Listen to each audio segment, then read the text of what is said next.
Welcome to another week of SoCal Business and Basketball Report. We're coming at you this week from Westchester High School on the west side of Los Angeles near LAX. This is Ray Dietz, and we're here again to talk a little bit about this neighborhood in LA, talk about the business environment, and also talk about the basketball tonight. We had the Trevor Ariza Tip-Off Classic here at Westchester, of which Westchester High School actually won the tournament tonight against Bishop Montgomery High School.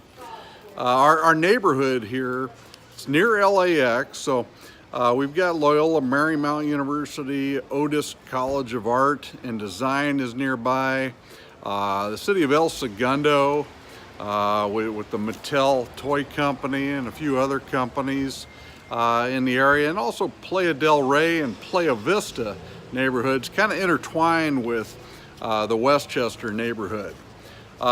This neighborhood, you go back 10, 15 years ago, you'd always hear about Snoop Dogg had a place in the area to be near LAX, and of course his main home is in Diamond Bar inland from here, and he always sponsored the Rowland Heights Raiders Pee Wee football team when his son was on it. But he had a presence here in this neighborhood. And in the last 10 years, I think the biggest event in this neighborhood really was the expansion of the Bradley International Terminal at LAX. The mayor of El Segundo made a name for himself trying to block the expansion. It was a $1.5 billion expansion, so it was a very large expansion that did occur, and it was important that happened to improve the international flights. The Bradley Terminal is the international terminal here at LAX. When you go to different airports and around the world, in Southeast Asia in particular, Kuala Lumpur, Beijing, places like that, they have beautiful brand new airports. In Beijing, the lobbies are just made out of granite and very beautiful, and it was like a flea market here at LAX, but that did improve the scene here at LAX, and there's always neighbors that prefer not to have the sound around the airports, any airport for that matter, but so that was a little bit of the fight that El Segundo put up, but the expansion did occur, and it's made things even better here. LAX does own the Ontario Airport as well, the Inland Empire Airport. So they've tried to drive the passenger traffic down here to LAX in the Westchester area. From the business perspective, I mentioned Playa del Rey, Playa Vista right in the area here. You've got Google, Yahoo, YouTube, BuzzFeed, Facebook, Salesforce, AOL, Electronic Arts, they all have major offices here. It's actually taken on the name Silicon Beach in the area, and the real estate values have just shot up along the Silicon Beach corridor over to Inglewood. I mean, there's $1 million homes in Inglewood today with everything that's going on there, with the stadium that's being built for the Rams and Chargers. So we're all in close proximity with these types of things. Commercial rent is really skyrocketed in the area. There's an engineering firm along what's called the Runway on Jefferson Boulevard, where they told me recently their long-term lease was running out, and they're moving to the tallest building downtown Los Angeles, the Wilshire Grand building that has the Korean Air logo on the top. And in that brand new building, their lease will be 60% of what they were paying out here on the west side. So rent is awfully expensive, but a lot of these tech companies can pay it. I'd actually be remiss if I didn't mention historically the Howard Hughes Aircraft Company. That was a very large presence in the area here. Howard Hughes, of course, just a historical figure in the area. He was very social, dated a lot of actresses and that type of thing, but he'd just go up to someone he wanted to work for him, and he'd ask him how much the guy made, and he'd tell them, well, you work for me now, I'm going to pay you double. And that happened quite a bit.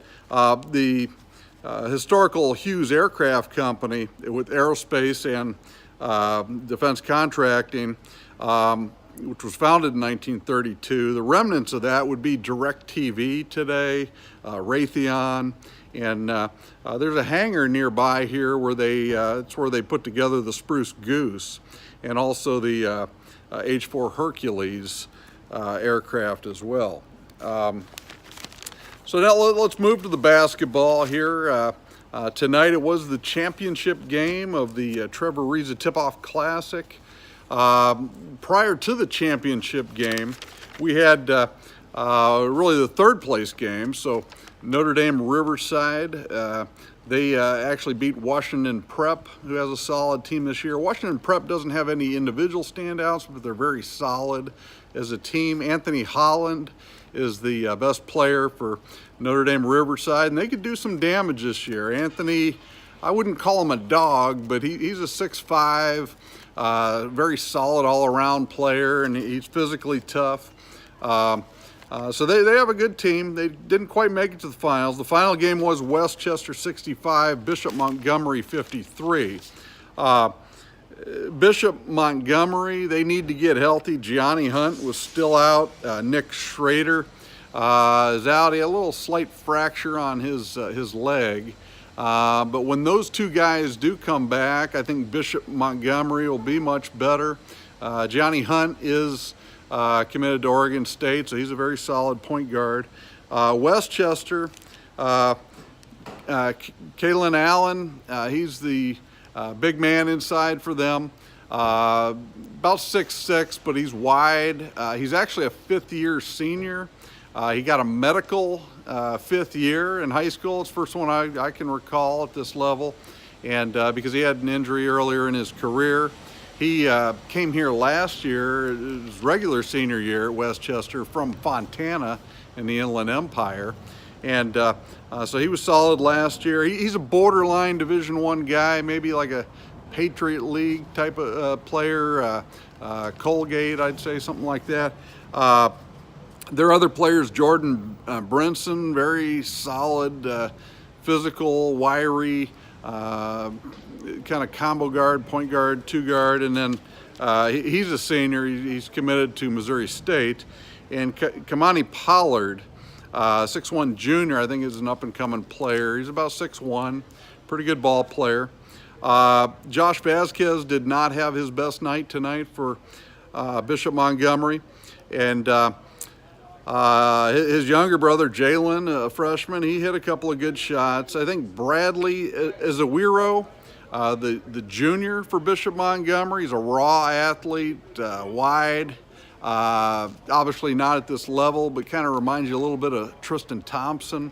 I think it takes him a little while to kind of get the system here, but once he gets it down, I think he'll be able to play harder. Has more potential than Allen from Westchester, in my opinion. But he's a raw physical player, and he has a good future. He's only a junior here. So just kind of looking at the big picture, you know, the team to beat this year, Sierra Canyon. I'd say when Bishop Montgomery gets healthy on any given day, they could give Sierra a challenge. Mater Dei could give a challenge to Sierra Canyon.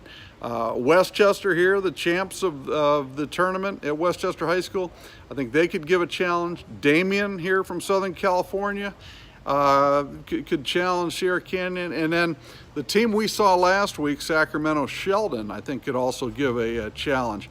Want to see the big player Jalen Green up in Fresno. We'll see how his team is. Historically, the great players in California, I think, have led their team eventually to a state championship, including Lonzo Ball a few years ago.